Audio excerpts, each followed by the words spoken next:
বিহারের আরারিয়া একটা সাধারণ দিনের মতোই শুরু হয়েছিল সব, কিন্তু কেউ জানত না কয়েক মিনিটের মধ্যেই এই জায়গাটা পরিণত হবে এক ভয়ঙ্কর হত্যাকাণ্ডের মঞ্চে।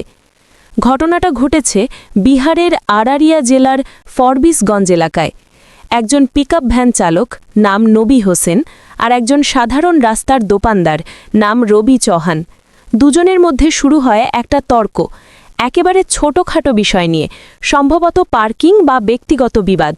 কিন্তু সেই তর্ক মুহূর্তের মধ্যে রূপ নেয় ভয়ঙ্কর সহিংসতায়। হঠাৎই রবি চৌহান বের করে একটি ধারালো অস্ত্র এবং সবার সামনে নির্মমভাবে গলা কেটে হত্যা করে নবী হোসেনকে। ঘটনাস্থলেই মাথা আলাদা হয়ে যায় শরীর থেকে। চারিদিকে আতঙ্ক, মানুষ ছুটছে, চিৎকার করছে, কিন্তু তারপর যা ঘটে তা আরও ভয়ঙ্কর। রাগে ফেটে পড়ে স্থানীয় মানুষ, খুনিকে ধরে ফেলে জনতা এবং শুরু হয় গণপিটুনি।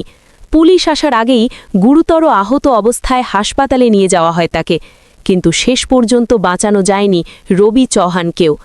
এক ঘটনায় দুজনের মৃত্যু। এই ঘটনার পরই উত্তেজনা ছড়িয়ে পড়ে পুরো এলাকায়। কিছু জায়গায় ভাঙচুর, হাসপাতাল পর্যন্ত আক্রমণের খবর পাওয়া যায়। পরিস্থিতি এতটাই খারাপ হয়ে যায় যে পুরো আরারিয়া জুড়ে জারি করা হয় হাই অ্যালার্ট।